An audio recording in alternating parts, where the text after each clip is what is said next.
Premo atso abusiafo yemamu nyina aha UTV so enie omayimu ene amayakodo so nsam ayensa aka na yaboaboa no eno ena edruso ayede ebremu efri abeka junction ewo enkrakopon mu this way chocolate drink osedio here any ensuohie special water any special drinks any enyumako nkaye na aka bom asuasene aprem to breka sebo yede ebremu S-Nash beauty care wonom so ewo bubuashi old station wa bad dreadlocks are fenati upon an board dafoma na josio ene wonom kasie boy DSTV channel 360 ye tweguso Facebook nso ye namso wa de bedi emo akotini bi enie Ora dambotwe akasa ede atu edwasa dachi bia no abakosambe kan na adodankwa ekufo ado ewo akukodru a watumi anya ede asisi eye mantam foforo ewo omemu no eho commercial buildings agodo ewo omemu no eye mrase wo be insurance ewo sa adan ho na won a enyenye bie no yade a insurance commission fo ene wo mu edi nyonyo pa Yanyan ntiese Fulani community no emu hemfo ene empanyefo binom wonom akosra dagbon manhene yana Abubakar Mahama otosumienu enam so ma se de wo hwa mpuntuo ena afenso asomdwe de eyade a etwagu pa ewo dagbon wonom Nyame yadro memende be Nigeria ma no eto aba eyimampanyefo ne no ena rally kasie bi a wo ye ede ama mampanyo tie adwaso ye Buhari no si nipa bi akọbọ apesu me kowi asempo ebinum afemu ewu hono ma tisa koya rekosam kase pa abusuafo wei ani ensem bia ebi eka wona editie na edihwe ene aso no so kroja ye de ebremu ewo UTV so ewo enkran midin ede afia edichimwa mrosa me anam de prem to breka se Bono eba afei yenhwe emunsam ankasa Nana adodankwa ekufo adogana mampanyi akasa de atu edwase Savannah Region a wonom atene foforo kra no eyade asese de damango ene beye omo capital anase wonom ekropon Ghana mampanyi nana adodankwa ekufo ado mampanimfo yakwa aba no enam so ema all the constitutional instrument emra a etai sa Savannah Region yachi eno ebegina ho a wo chese emfinhia bese aduonu miensenie ena enkrofo ede enkrata efri ho a ni nyina bi eye yagbon wuramnom ahodo a betwamu ko afei emrahye bedwafo a betwamu ko Gonjaland Youth Association ene ekwaku ahodo ne omanfo bebre enom de adesrede beto waban ya atwamu senkebe ya womonsa enka womomantamonko we mu nyina no wo chese wonom awu atifido mantembedi adanse se Savannah Region ya yaboi ebeboa papa esanse so ukọ sampotamu ho a wonom akwan enye apomuden ho nsem nyina yie enwomasu nyina yie nkitahudi nyina yie sanso na wonidie ho nsem ensuo ene nneoma hodo bebre enko yie nti ogidi se we yaba no ebeboa The creation of the Savannah Region and the signing of the instrument of attestation are the result of 23 years of agitations, pleas, and petitions made by successive Yagbonwuas, members of parliament, the Gonjaland Youth Association, amongst others, to successive governments for the creation of this region, to no avail. Anyone who visits the northern region, especially the newly created Savannah region, will attest to the fact that it is typified by poor road networks, insufficient health, educational, and telecommunications facilities, poor sanitation and water supply systems, amongst others. You would not be far from wrong if you describe the Savannah region as the least developed part of the northern region. The irony in all of this is that the Savannah region is blessed with an abundance of natural resources. My party, the New Patriotic Party, and I were determined to do something about it and pledged in the 2016 campaign to create new regions out of the Brongahafo, Northern Volta, and Western regions. I've asked the hard-working Minister for the Northern Region, the Honorable Salifu Saeed, to act as caretaker minister for the Savannah Region until a substantive minister is appointed. Secondly, Damango has been chosen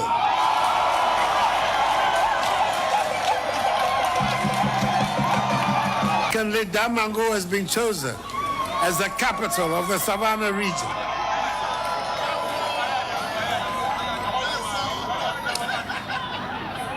I want to assure residents of the region, however, the government projects and structures will be equitably spread across the region. I have no doubt that the future of the Savannah region is bright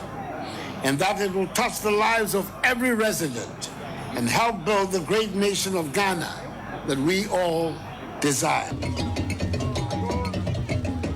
I was on for yet Wakasia Bono so said ye didn't kind abo amaneda than no Savannah mantam for France said your man penny abono that man go and I say so man penny sadia to just no and no mukropon a capital nam so ama ebinum any aje no say ebimani aje de nanso so no ya dia e mapun dodo no a wonom ewo East Gonjam potem wonom no wonom bofu papa ate se enye asem ketua enam so amomo de to just said that man go as said the Savannah region mantam no wonom enti and I'm so ama enra ye bamane se wonom edemra aswonse mekowi ase East Gonja New Patriotic Party MPP office wonom no eyade a womu atwaja atum ahye no asese ne ma bebreja pade ne boodene party ne krata asem nyina do no eyade a wonom ahye no dwroben na ho ama ne boy apia no purchase se nam so aprosifo so achi nipa makomako ensu ewomu a womu giri ye pa se wonom na East Gonja MPP office no wonom ekodi nsamone ate se kowi ase wonom ahye no na ehu amane asa pie biem ekyerese eye emabu a wonom ewo salaga ene ne mpotamu wo musi twia kai aposifo musu musimu sei aye ya de ma bechi ni panso wo monso so abochenku amasisi amekase makobo dompem ewo municipal police headquarters wonom a wo musu deda wo mo ye ne nyasam ketua wo mo ha nyina ne sei enipa makomako enso aposifo achi wo mo no wo munja wo mo se die eyade a wokọ damango no ma dede na chese ekoso ne salaga chese anu edin ye pa se MPP constituency office wo mo national party documents ne ye party na japade bi nso na yade ne nyina no wo mo assess na we akwakoye ade a anu ayedene na no e na wo mo de atodwa se wo mo ma aprosifo do wure makomako enkono sa enipa nso na ya che wo mo no so mo anja na de a na chese police headquarters wo nyina danso wo mbetwa agya ne bi atum ahye ne dwrobe say wo mamache akogina municipal police headquarters nchen wo pe that chese dede and wo mo wo hono ma enam so ama no ayeden enam so ma posifo nipa nso na ya che wo mo no so no ya transform ko Northern Regional Police Headquarters wono ma no ye kwakobo mo ho ban na say de mabru no ekire se don kode nkuno na mo de ama posifo sa posifo nja sa nipa nso ne de akwan bi aso no eja no ebi ebe kasa wo headquarters wono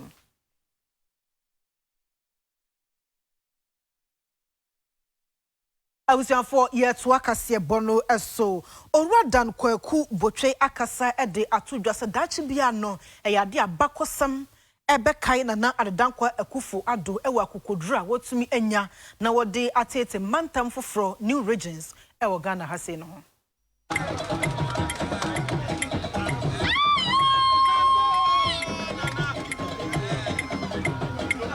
I am very happy to be here today for this significant milestone in the history of our country. The quest for the creation of new regions has a long history. In 2017, His Excellency the President established the Ministry of Regional Reorganization and Development specifically to spearhead the process of creating regions. Your Excellency, to ensure thorough consultations and sensitization of the public on the process and modalities involved in the creation of regions, as enshrined in Article 4 and 5 of our Constitution, the Ministry held us consultative meetings with the various regional House of Chiefs from Western, Bono Ahafo, Volta, and Northern region in May 2017, even before the petitions were formally forwarded by Mr. President to the Council of State. Mr. President, Shakespeare and his play Julius Caesar said, "Men doubt, but do not stain. the even virtue of our enterprise, not the insuppressive metal of our spirits. Politicians are often accused of not keeping their word,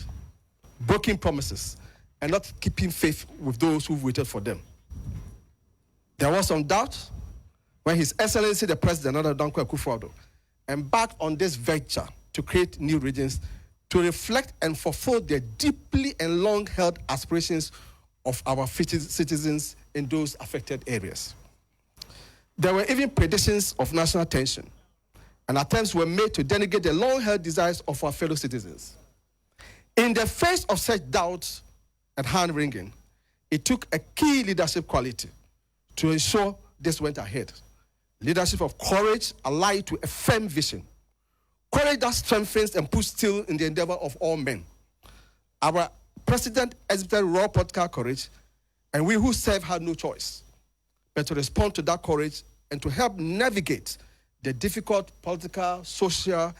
and economic terrain required to make this a success. Mr. President, when we are all long gone and the history of our beloved country comes to be written, alongside all the things that make Ghanaians proud, was found the courage of a president who dared to believe, dared to let his deepest democratic instinct result in action, dared to keep a promise made, and dared to take a stand. Certainly, no venture of this magnitude can all be down to one individual. Those who long envisioned this and those who had worked so hard over the last 2 years also deserve a full and fitting mention. We are very grateful for the opportunity, and we thank God that we are witnessing this day. Thank you very much.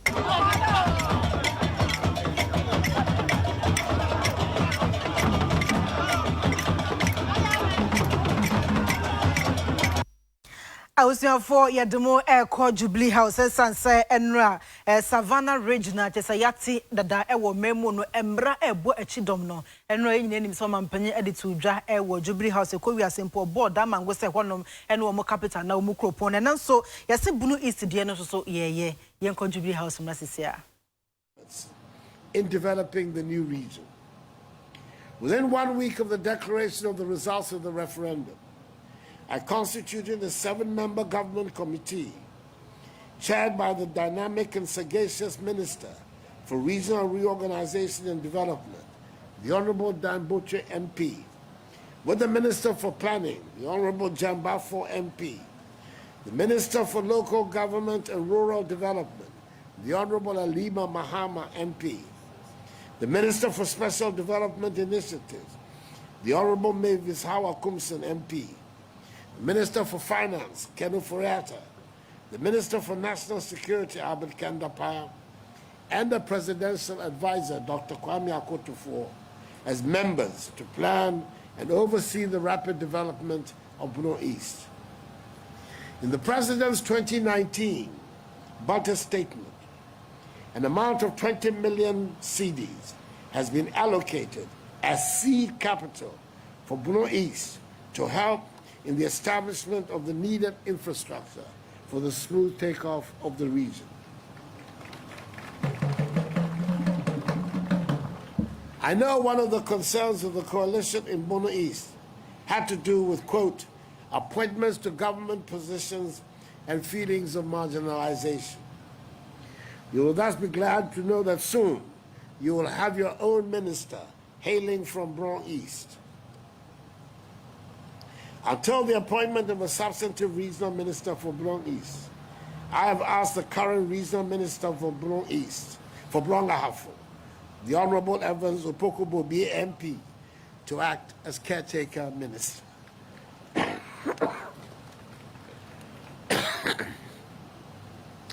I'm happy to inform you that Techiman has been chosen as the capital.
Residents of the region, however,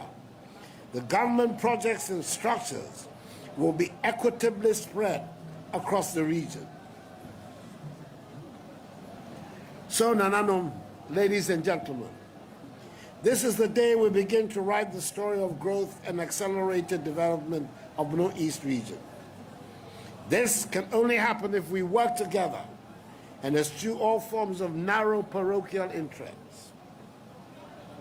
Our forefathers who fought for our nation's independence with their sweat, toil, and blood envisaged us to be a progressive and prosperous nation. And I'm confident that the development of Bono East will contribute to the making of the great nation of Ghana we all desire. Let us be up and doing. Please excuse me. Accordingly, Mr. Vice President, Nanadum, ladies and gentlemen, I will now present to the head of the delegation the constitutional instrument CI 113, giving effect to the results of the referendum of 27 December 2018, as certified by the Electoral Commission in Gazette number 12 of 2019, and thereby creating the Bono East Region, and signed the instrument of attestation to these facts. May God bless Bono East Region and us all, and may God bless our homeland Ghana and make her great and strong. I thank you for your attention.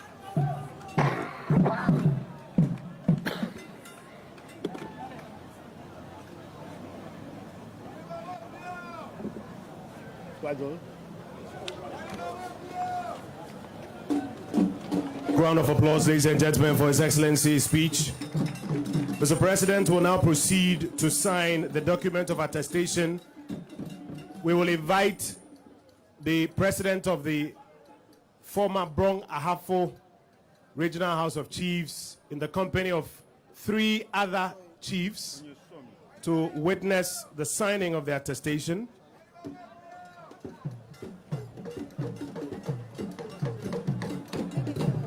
The Attorney General is making available the constitutional instrument CI 113 to His Excellency the President as he prepares to sign the document of attestation. Ladies and gentlemen, we are moments away from history. If you are here or if you're watching live on television, you are witnessing something that is unparalleled in the history of our country since independence. For the first time in our nation's history, a Bono East Region is being created. I was here for Free Jubilee House and Bono East Mantampo Frokrana. Ya Bono emra ebo echidom no ena na omanpanyi edi etudwa na se said ye tachiman ena wabodin se Bono East Kropon achesenam so ama adisia wonu free tachiman de we de atadufo wa wonom ate edenne ye to akase Bono eso oswofo wono ena hwe enwuma ene aban adan ahodo so onunyanfo Samuel Atachia wakasa memu no de atudwa se se hungry aban no womo de atudwa se eba adansie hu nimdi a ye building technology a wonom ebebo Ghana pa ameyetumi akonka wom ne no na ononyafo atachande ato Ghana fo nyinanum se ye me ye ninje na sa new technology no ye njintum efanya adwuma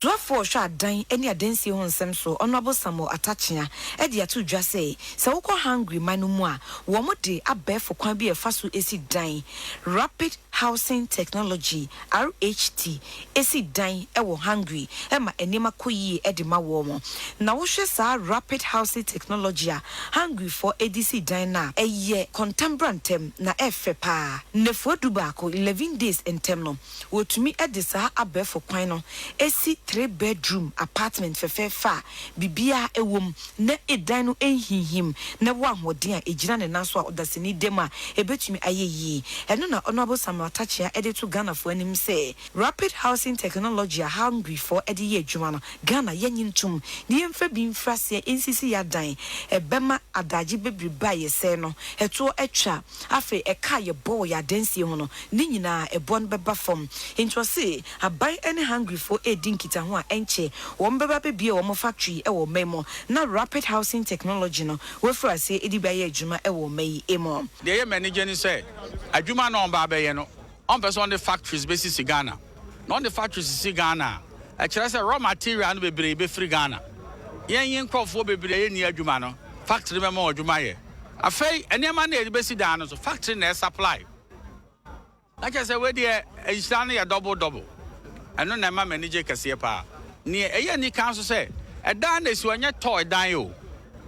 warranty any guarantee that so just say e dan yi betumi amani pattern for 50 years if you aduonum ukodan ma say emu ye cooler I say concrete na da bia ayenkofo ye cement ne iron rods onya sa de anya fie say attitude ne say sesa be accept we ye ba ye adwuma na ayo ho Ministry of Finance kura mu de nen aye de be see ma ye ho atoy efiri say ye sisi dan no nkofo ntumi nto a ne anya adwuma ne wie eye supply side and demand side supply side ne ye ho no obi be see o de 11 days be see if yama demand side ne say won so a efie ne hia no obetumi akọ say o contribute to pension fund no ya hwe mortgage regime bi abeboa Ausianfo yensan fam ko Jubilee House sese na eye Bono East mantam foforo no omampanyin abodin se de tachiman en wo mu ekropon ne se tachima de hia wo mo Jubilee House o sebo a wo mo bo ne nyasem getwa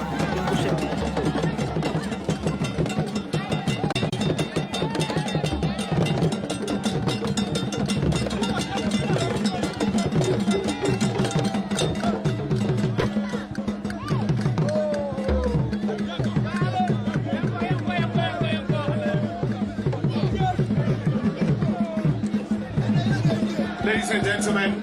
I'm informed that Keneba Ejei Bafo and Kobi Ahine, an acting president of the Nkranza Traditional Council, has been nominated to give a special vote of thanks, after which we will take the closing prayer and the national anthem. When we are done, we'll resume our seats and take the official photographs before the president and the dignitaries depart from here.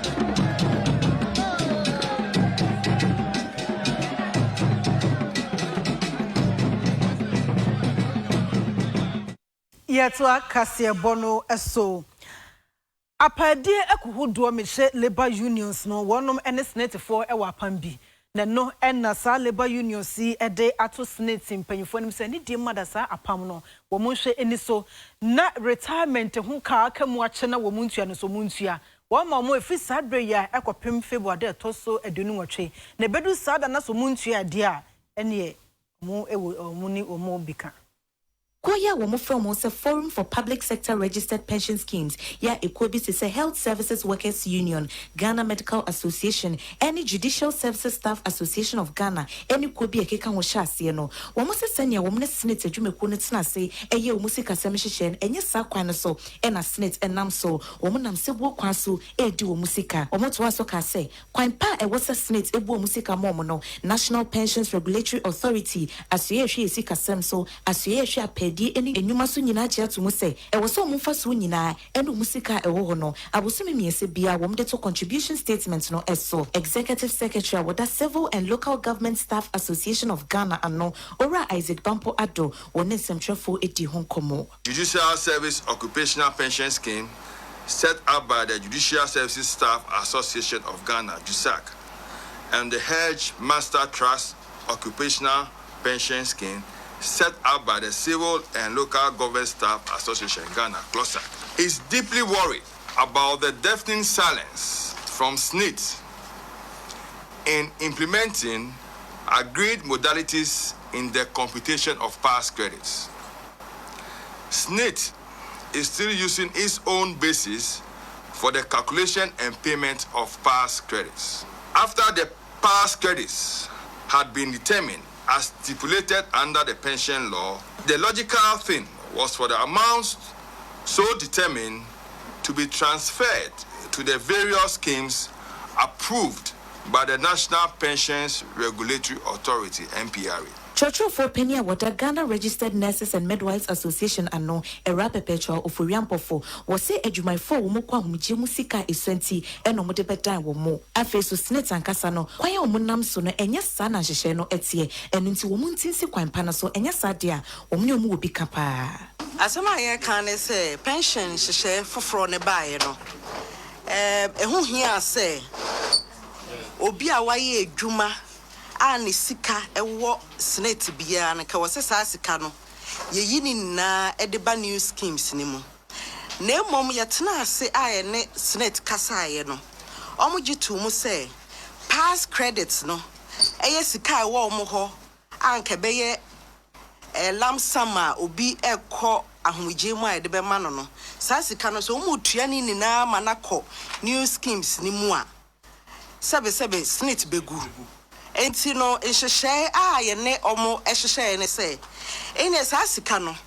se mu kra dia e was say every quarter bia no mu issue statement e ma contributor no na sa statement ni mu no e was say mutumi e de treasury bill rate existed at the time no mo apply na mom no de ehu ne say omo kwa hom James sia na e wo say yetua sa pass credits ne ma omo no so omo ko senator senate entria ma omo adan agudu ankrofo sisi a won de adwuma me kire commercial buildings no se wo hwemremu a wo so obi atumi ye insurance se de be ya se nyame mfasa ama bibiboni bi esi a ankrofo wo mu no je se ye betumi enya bibi kakrampo ede ama wo mu ne besi ne ebinum aye ebinum so empeso mo be ye na no ene enya ntie se National Insurance Commission National Task Force for no wo mu ahase a woni a enye sa insurance no wo chichi bi no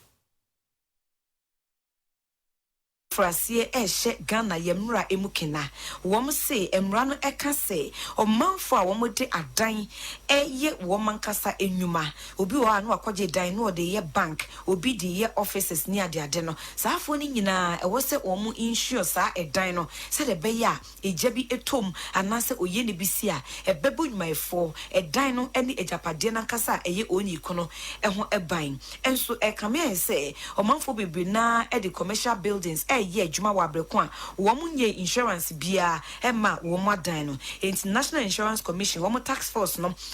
aposifo eka ho afedum jampanyifo any insurance mpanyifo ka ho no wo mu akwa ye dwumedie sonku bi akwa pro he wo companies bebro aduonu baako he wo kaneshi odoko kwantempo no eso emu bi wachechi enwumawura no bi se wo mu enye insurance mpo ema wo mu edan no panyina wo da National Tax Force ano Joseph Bentel any UTV atwetwe nkomo botayenti a wodi kodi dwuma etise no wachechim omo commercial activities no wo dan a school ana a hospital ana a entertainment center ana a shops amafo ebamu ebeto ade a say wo issue compulsory obi anum so student bisi ejabi to ho ana dan buku de paswa insurance companies atumi abua omo osika from the hospital from we a compulsory so wo say we Kwapuna ya chi omo yen di omo ko Central Police Station they ko charge omo give this statement. Assistant Director Safety Ghana National Fire Service DO2 Michael Atokosa enso acheche dwumedi a wo mu edie no emfaso a enwumawura no ebenya ewumo bebre ho ye call ya womo any certificate into almost no they have violated into a show mo kwan a so munye certificate bebre nso almost certificate they have not displayed the certificate almost extinguishes expire and it has helped to for us to know and correct this mistakes into no abopa ye omo display ye omo fire extinguisher omo expire omo train omo call for nyina no they have known say they must do that and they are complying. Ojumeni baako no de no wadi emra ne so na watumi ede ne dan ahye insurance for enkrata emom Paul Atate enso echeche mfaso a ede amba ne dwuma no eso My insure building no and my insure nyama na ewo mu no so and nkrofo no mu ye adwuma no so wo ye a ebo adwuma no hu ban and my customers say omo ra on omo sell what display with certificate fire extinguishers we be okay omo inside oduma omo nsro say bia eja ana bibi beto ho no obi an show ni nyama enye dronu krom pe sell utumi ya bibi saba we your business we be business we nkwa there so utumi ensure we nyama against all these things. Edwaton dia hudo ewo edwaso nanso tax stamp no ebi emoso no yenya ne ntie se Ghana Revenue Authority fonso ahase ejeje na stamp also but ebi nso wo horoma stamp no eni so still no kire se still ye wodwumadie ye wodwuma ewo yanim na ye na malls na ye come manufacturers no ho na ye call retailers se diabetes wo kai shi no mo ne makola no mo ne kaneshi no mo ne baby akeka ho no ho de ne ye ma ho se say dia ho ne ye bo awura so wo say even say beto omo ayi no kura say wo say be ye normally go ha mentumi mo boy wo normal be bra e be kuma fa so GRA na ye dia make sure say manfo tua eto a wo say omutua enti omo issue own invoices ni nya ya twere ye twera ye wura ho no e make observations say a normal say any who say stamp so where the stamp so where on issue VAT invoice where on issue VAT invoice now if you are making recommendations to the Commissioner General and then the Commissioner DTRD and Customs so that we take the appropriate action. Womo de monsa to track and answer doko wom esanse na tax stamp ni bi emoso enwachi no empenifo mo Ghana Revenue Authority omne nia na shop ni ene dia edi nkomo wonfa ni dia antudwa nemo store ni din eyeketlaye store invoice a wode ma no enye invoice a Ghana Revenue Authority ajiatumu womo sa de monsa to nsa ebro bi so ema womo sa to shop ra no ano ora pe uchire mu se womo enedua sa 30 days so many echire ama Ghana Revenue Authority dia ene omo niama no womo de monsa to so enya dia womo nsa beka biem omo no ma na ya fa ne de boni be se ya sizi ya momo 30 days so obi a meka ho hwe a abaya de nsa to so ho penalties ne bibia wo so mutua no ombetua na mom ye be di akira akọ se e die ntina abaya de mraba oman mu yesi yemfa so ne yemfa ngege to mfanje oman yiye se yemfa stamp NC product bia o market so ne yenhu dodo a obi aye na omo de omo so mo mfa stamp ne biz so obehu na yekuta machine sa ye de check wa wona me che no ba bi o ho no ma na ya mia ya machine ne ya de akire so se eye papa na se nya papa sa machine we stamp bia wo de be kire so ebe so red no na che se stamp ne emfree ho what the chira so ayo ink bi stamp bi a wa bonche ne wo special ink what the chira so na se stamp no efie GRA ajosu a and what ebe so green sa light we say ebe so green and so green it means say eye and your nam the officers ni na kuta machine CB ebi na kuta menu we say officer we say yes our magnifying glass asensodie ne ntwere bi wo stamp bi amu a eno ye de hwe se ewo mu a enye ni nyina na ebetuma da nani ana sabi obi ankotwa bi amu but enim se wotwa bi gumu a ye beche ho make say no akire ye de no ma bi betudwa ne bibia na ye beka ho asem sesia aban krachi panyo wo ga West Kropon Assembly ni mu ye nya ne ntie se wode suku enkonwa bese ahanum emudu pa akoche enwumasu aso ye ewo ebesua no so no Municipal Chief Executive of Wagan West Municipal Assembly any onmunyam for Clement Wilkinson na wabone ho moten atu anamon bi a efe kwa wo kire se opese adesuansem ne so efa ne ntuma pefra yie e wo ne mpeso ano eso enu nti wo de 500 dual desk etimi akwakoma Ghana Education Service a wo ne mpeso ano so se wo muntimi emwa na afi wo mfa sa dual desk we no enkokọ okosuku awodo e wo mpeso ano so nyina wo san etu anamon foforo e de achade awodo na so kokoma omanfo bi omadi dem e wo mu ni padua akwa baabia wo kire se na chest freezers corn mill machine popcorn machines commercial ovens enne enioma wodo no akeka ho ene wo de kokokye wo mu a wo hwe so masetena mu nsem no ebetimi akọ enkan ne ngongo ba so mbegina kwa ho asresrade saa ye wo school dan wo a nkonua enenim nti enne no mape nkonua ye duwa one we nipa mi ne tena so mako 500 me present ama Ghana Education Service na omonso edi ama schools na ewo potemu ha no a omonni nkonya etena so no physically challenged people na omowo aha no no omodoso na tembia no ne ehu ni se eya na ediska na nkasa na hye omonsa nti afuwe mi ne se da bi menya ni sa ebi so bia ne ope ebi num so omo person yin machine ebinim so mpɛ deep freezer ebinim so mpɛ combe ebinim sɛ machine ya sisi abɛyɛ yɛde wo fufuo yi ɔmode fufuo yi gu mu ebinim so mpɛ no nti mo bɛhu enoma na egu hɔ no a ɛyɛ noma hodo bebree mepɛ sɛ obi ansa ka bibia ɛyɛ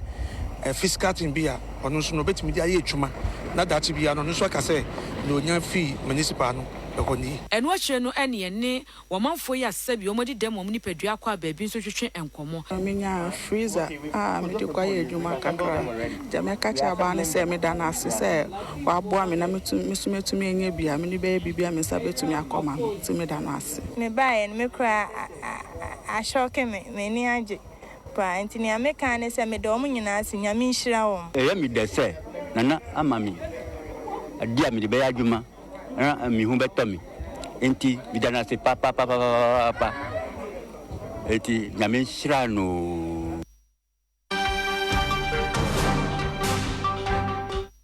yɛto akase Bono eso krobia asante kotokohene otumfo se totoso mienu yanya ne ntie sɛ woni Israel investors bi aka boma se de wo musisi adandodo no a ɛwɔ asante mantam se de bɛya woni asabi wo mu enya baabi ɛna no wo benya baabi ɛde wonti ato Asante ni otumfo ose tutu otoso mienu akeka ne ho amasisi ameka se kopie mu ewo aprabon no wo eye bosomtwe mansinim ewo asante mantem a woni eye adwumakuo bi a eno efri Israel abrochman mu aka bomas omu esi adan ahodo se da be ya adehye omu asante mantem a no ebetimanya baabi edi omu eti ato eno ena mpanyimfo omu hwese adwumadi akirem a omu ehwe se efie be 500 ena animanim ya no omu ebetima ya ebetimi aboa na obepie mu Ghana ha friends housing deficit se baby amamfo di omu eti beto no e ade a eho den pa asisi amamfo kura susu se ya housing deficit no e 1.7 million housing deficit e ya ade a emo akra eno ka ho bi e na asante ni otumfo osetutu otoso mienu otimenya adwumaku abetima bo afri Israel maka omu ho abom na eno e na YouTube nsam twerefo ene akonfre hene ohene ba Loveless prempe etwetwe nkomo e ma ode sansem we etu dwa e wo ho no we ne freno Prabon Greenfields Estates. Utumfo also to the second Santini. Only Israeli company be the Vital Group. Womo a former company no. Say a BCC a dying in a gated community. Said no. A dying kwabe ahanum. Be a dentia 3-bedroom. Ibisu abosai. Sebeya oba no say auto udai. Nya fina. Oko pasa se ato wako register wape ho cement ni bia we do ba na asiewie ena onso bi so ho a yaye what we call site and services assassin da ho say yenyansi enti oba na se bia opɛ a type bia oba opɛ se bia bese swimming pool ko mame tennis court kitwe bi ko mame bese minya a small 4-hole golf course biwa no ebepe ho asase ama na wo masi enti really a housing project se be bo mankofo a epese nya baby papa tena no etna security system no so is solid so they become a gated community in terms of modern living there unya bibia chance Emra YouTube in some for any Sanjubaku free Israel. My name senior or Ghana ha Freddy Ben Hamo. Yetri and Comono and Ochilomuni and Tia and Ma or more Ejumakuno any Asantino tune for or say to Etimekaboma or more ASR and GCE. I want to development for the Africa. This is the point for the vital capital, the investment and development for the country. This is the new community in Kumasi. And the different community and Africa, you don't have like this. Kumasi, I think, for the future is change. And it's better because you have 1 year later, you have the new airport international. And it's good for the population and the people in Kumasi. Fulani himfo enafenso eye enskremofo esukufo nimdifo mo Ghana fana ha nyina no yade a yenya ne ntie se ebinom ede ose ayoyo emekowiase dagbon manhene a woni yana Abubakar Mahama tosumienu wonom akosra no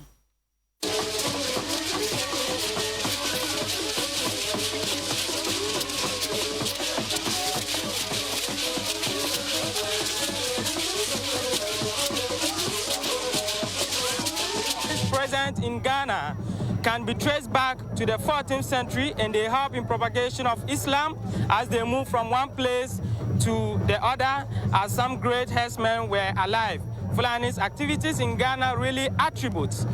to the socio-economic development of the country, produce high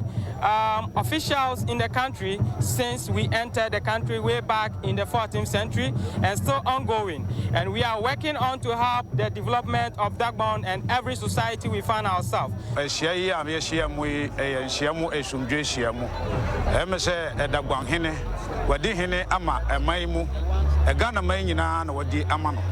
And a full and for na a count with tribu muse or mubeba ebemano etrinkwa and a day in Sha'amal that esronko at the Amaye. Ntiabanesano and Shama Allah, emese, a youfuno, and impending for Yina Eshiaye, and my Yankasanso, Yenya, and Punimudi say, Yankasa Yebetimia Beginaho, na ye de Sedano, at the Amanyan Copon, and Sana, Yenyanso, a gro dear bia, ye dear Wahua, ye beba be 2 penny na on Wankasa who say, ye full and for your coach and ye, and ye bibi ye ankasa ye betimi e de akere no eni eni no na che se ye de ato e wonananim na che se sa aseda no mpanimfo kotena ase no northern region nyina e frɛ e Ghana fo nyina Fulani mpanimfo hemfo nyina e bae nti omo bae no na che se sembie ni ho se e aseda ye de betimi e ba nyam e ma nyankopɔn ene dai nti mpanimfo a ye de afrɛ mo ye frɛ radio for any station for se na e be ye Ghana fo ye be hu se ye Fulani fo no ye nyansa ye nimuade nso a setimi ye se ankasa ye betimi ni omo anyanka bomu na ye nyina ekuta Ghana se ne abeya Ghana beko nanim.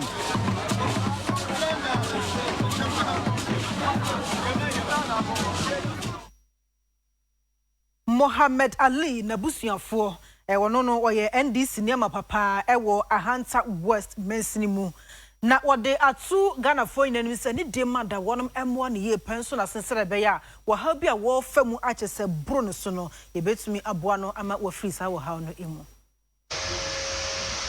Abra UTV sentrofo ene Abrante Mohammed Ali na ebusuafo di nkomo no mo chese wo mo sre Ghana de hia da se wo mo ba no ba ko pe wo mo mra no mo meboa ye ne maame kasa ma ne kire se eya rehu yie papa se ono ne baba ko pe bebi akoda ne da no enye eto obesre se sesi ai de agesa adonfo dom no sanso ene osre NDC amanyoko ne mpanimfo se omo nsomra no mo meboa se de be ya de ba no obetimi ahwe na ma ne ho ato no se ba Ahanta West ka na se hwehwe NDC fo na se emu enye na ye kasa ya ti da me Charles de ya ne mi yɛ no ho akan ya o kire NDC party de ondi mu Ahanta West na ya party a enso wo yɛ ntum ye papa yi no de na komo na ya tutosre ayɛ akwanhyɛ na wato ye nnuam ye nyamboe na before being a friend akwanhyɛ no na ye bottle constituency mba ni 1 week na akwanhyɛ no to nti obe ne pa ba no ko na no tu ko ayɛ the bbc na mo tu ko to the six say bi we duru no o nyamboe Patiful. Ye bia oba so ma me nya botere ye nwurefu ya baba after now ye hu obiala ana wada wotu nti ya nkasa sisi agi na ye nyamboa nya da party ana obi a ne party nipa bia nyankopɔ abonde nipa wotima obetima abo nipa no anya mbɛhyira no ye nya ne mbo say condition am wo mepo bia ne mbo ankra bia ne mbo party B mepo bia I don't know what Ben Minana, I don't know what Papa was a which one bomb and Yamsu de Shem. He said, no, from my own to party gather.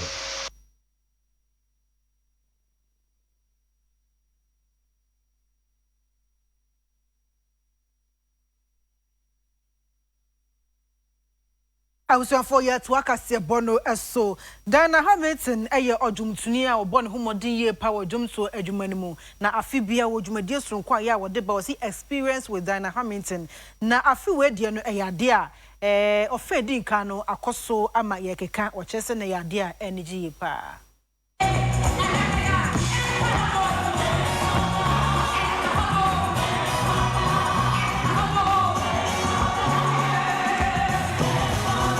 Wajumadia a course so nano kwasieda meche 10 February 2019 ewo ICGC Calvary Temple ya ewo sakumono no nipa atitiu bebre na afi anyuntufo bebre ne bepiem wase a wo mu nyina ebeboa ye ema dwumadie no ekoso fefefe pa bi ene gifti afi nyindazi wono ene ye president Emma Aglo International afi immediate past chairman Emma Church of Pentecost Apostle Opoku Onyina Selassie Ibrahim ena afi gospel artist bi a beboa ye ebeto nyum ema dwumadie no eye krabehwe no bie eye sisichum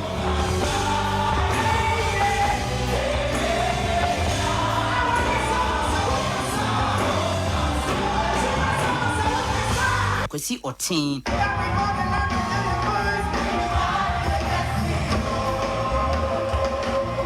Emi Newman eni ahodo bebre a wo nyina ebeboa ye ema the experience with Dinah Hamilton no e course so kama pa e wo ICGC Temple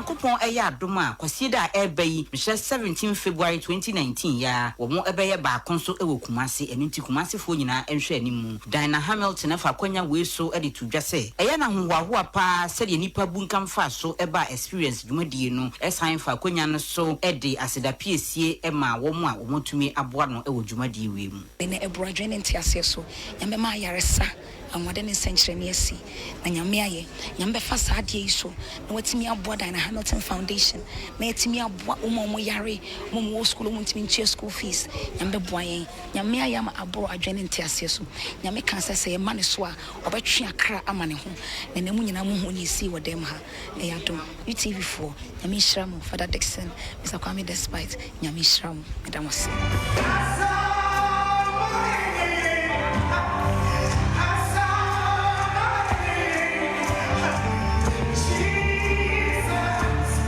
Chum a gospel artist a wono so ebeboa ye eto nwom ema dwumadie no ekoso totin oni UTV ani jefo twetwe nkomo akire mu ne enti a ode ne moa ebetai the experience with Dinah Hamilton dwumadie ewo enkran kodua yi mu many about Dinah ye nipa bia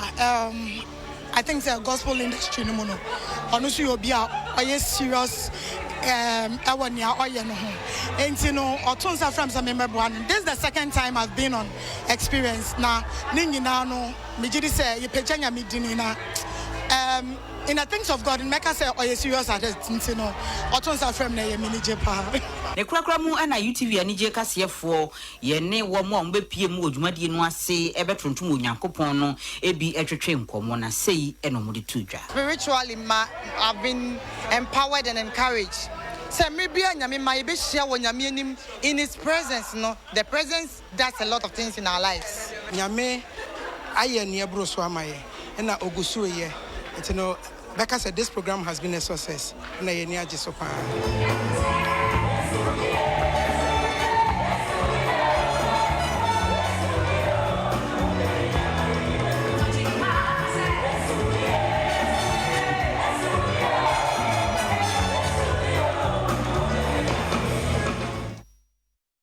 Yet wakase Bono eso amahodroso ensem emunyame yadoma memenda ebe Nigeria memu wono betwa ba ede ayi omampanyi na no na campaign rally kese bia wo mo eye ede ama omampanyi oti edwaso eye Muhammad Buhari no yanya ne ntese nipa ko boa peso oboni stampede akosi amese ni bimu kra famu ewu ebinso afamu aprepra Sa rally ekoso ewo Southern City no ewo Port Harcourt ni nyina ewo Nigeria mine menche na busumia ye womi Nigeria for ba beto aba enipa gi twije trada ekopie mu ewo ebia na oye sa rally a wo pre se obesa akotena konwa so ni mpremienu so no eno ena nipa bebre ba ye se de na esitie no na abro so dodo ejenam so ma ebitietie bi so ma ye kasa de debroni friend stampede no ebisi wo Nigeria ma adehye bi ahwere wonom kwa ye kasa nipa wo mu di mu akotene pa eye nka ne vice president Atiku Abubakar wono ena omampanyi Buhari one no efeso pa ewo abato yi mu Abusafo agudie bu nsam na edru so abrante oral edebetwa so yetwe hwamba sesia